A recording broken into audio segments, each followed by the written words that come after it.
and lay down on his blue counterpane. And it wasn't until after the teleprinter that he thumped on the floor, indicating that something was amiss.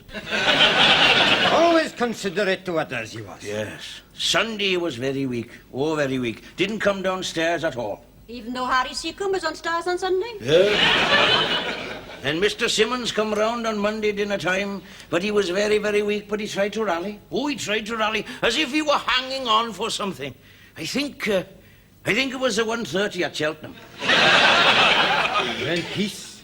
Perfect peace. Yes. Hey, do you know those were the last words he said to me? Oh. Just before Mr. Simmons came to say the last farewell. He kept saying them over and over. Perfect peace. Perfect peace. What a wonderful end. Now, that's the most moving thing I've ever heard since you, April, sang "Oh, my Redeemer liveth" at the Eisteddfod Assembly. Listen, Tommy Pugh, I don't want to keep you anymore, isn't it? No, Harry boy. Business is very slack. It's this mild winter. No, it's not that. We just want to be alone with our grief, see? Oh, well, I'll just finish. No, you better not. It's not a time to be drinking, is it? Come on. Don't waste it. No, I'm drinking myself. See you in chapel, Mr. Owen. My regards to Mrs. Pugh. See yourself out, won't you, boy? Perfect peace. You never told me his last words were perfect peace. Well, why should I? It's only an expression of his feeling, a hope for celestial things to come. Oh, it was an expression of hope, all right, but for things much more temporal, see? Perfect peace wasn't a celestial condition. It was a racehorse. It was the winner of the 1:30 at Cheltenham the old fellow was hanging on for. Length and a half. Yes, despite the handicap on the inside draw. Yeah, Terry Bidd'll come up. Definitely. Do you mean to tell me that smile of sweet, contented serenity on his face was due to a horse? Well, it was 33-1, woman. My God, Dad, you know he was on a double Saturday, don't you? 2 races. But he never gave us no ticket to collect, like. What are you saying? What I'm saying is... Just a minute.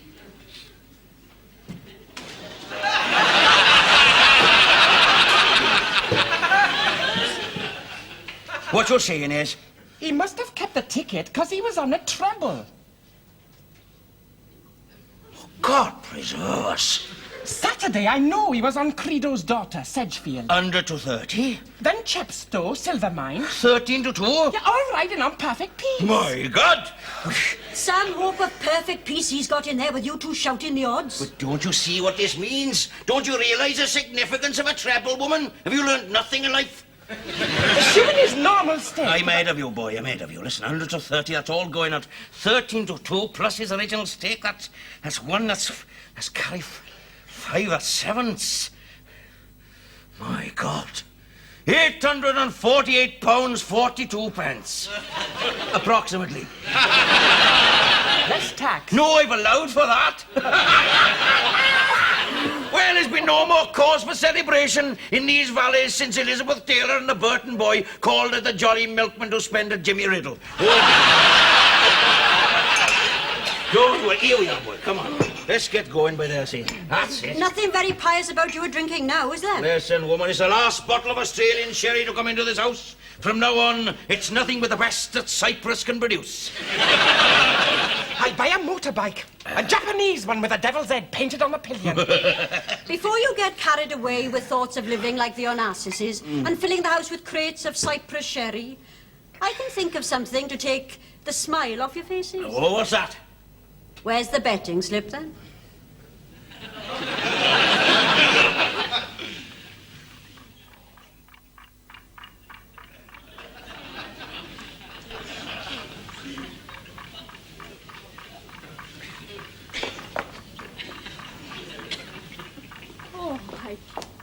God, Mum, what's going on? It's your father and Mortlick. They've been possessed. They've been through this house like a whirlwind. They've been through my room and all. They've torn my lovely dress. The one I wore the night I became Llandowrie's Carnival Queen. What will I wear for the heats of the South Wales Miss Waterboat? You respect for the living or the dead. Your grandfather would turn in his grave if he'd got there yet. I don't understand it. If it's not in the bed, it's got to be within staggering distance of it. Unless it's in the lavatory. No, he never went. No. In the last few hours, the least we could do was to take the lavatory to him. You know our Mum's forever tidying up. No, there's nothing of interest in the dustbins. I've been through all them. Apart from a letter to your sister April from Morgan, Rhys Morgan. That boy who works for the town clerk? Yes, on council notepaper too. I never knew he felt so strongly about her. We ought to encourage that. Might get a reduction on the rates. Hey, you don't think it could be in there, do you? Oh, no, it's not in his suit. No, that was his best one. Nothing in those pockets but mothballs and bits of old wedding cake. No, I don't mean his clothes. You remember how he died, assuming a rather strange position with his right fist clenched across his heart? Oh, yes. A rather defiant gesture, I thought. Not unlike that adopted by the Black Power movement. Yet he was not a militant man. Oh. Nor any great supporter of coloured protest. Oh, no. You remember how rude he was to that darkie who came selling ties from a suitcase? From Bombay by way of Barry Island. Exactly. Yes. But if a clenched fist is not a sign of defiance, it could be one of possession. What do you mean? Well, we've looked everywhere else. Oh, my God. So near and yet so far. Just a coffin lid away. A fistful of dollars. What are you two doing now? Search the coffin next, is it? No. Look, done enough damage for one day. Well, made April cry, you did. You tore my dress. What am I going to wear now? It's my best section evening dress. I always lose points in the bikini with my flipping ankles. But I always gain in dress and deportment. And that interview was coming on no end. What's your ambition, Miss Owen? My ambition is to work with handicapped children and meet Peter Wingate.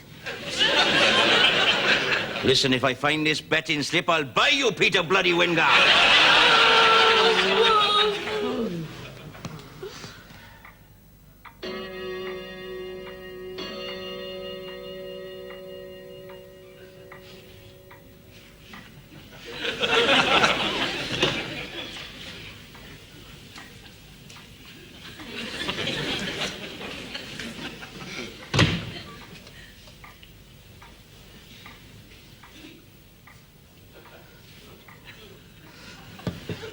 Dad. I can't believe that you really meant to hang on to that ticket, Dad. If only I'd been with you. I'd only just popped down to the Jolly Milkman to get you a nip of brandy. It would have been straight back if they hadn't needed a fourth for Domino's, see? I just couldn't go wrong, Dad. Lewis Edward was knocking every game. Oh, sorry. But I wish you'd seen his face, Dad. You'd have died laughing. No offense. Sorry. What I mean to say is, Dad, is listen, you see, tomorrow you're going off to heaven at 2 o'clock prompt, isn't it? Well, you don't want to go off on the wrong foot, do you? I mean, there will be St. Peter, see, with the gate wide open and his arm outstretched, saying, "Hello, and how are you, man? Come on inside." And you'll stretch out your hand to grasp his, and a betting slip will fall out. What kind of first impression is that, Dad? No. And if St. Peter doesn't give you stick, Ma'am certainly will. She'll be up behind the gate there waiting for you. What I'm suggesting, Dad, is this. Leave it down here with me for the time being, isn't it? Look, put it this way. If... Shh.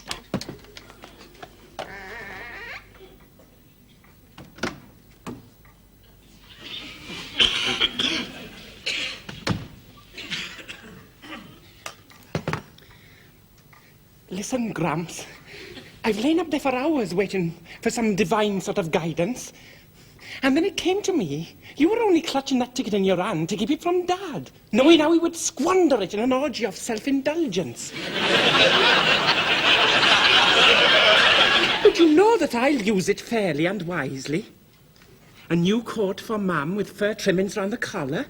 A scarf for Dad to keep out the wind in the winter dole queue. And I'll do my best to help April on the catwalk of life. Put a bit aside to bribe a judge or two. And then buy a bloody great Japanese motorbike with the rest not out. Had me down for a scarf, did you? Oh, yes. And then you spend every other penny on that precious motorbike of yours. Oh, yes, I know you. For years now, you wanted nothing more than to steam around these valleys with 500 cc's throbbing between your thighs. Well, what were you doing down here then? French polishing, I suppose. Keep your voice down, boy. I never had such a fright since Alwyn Hughes told me she was 3 weeks late. I suspected you'd be up to something like this. That's why I came down here, to keep vigil. Swear to that on your father's box, would you?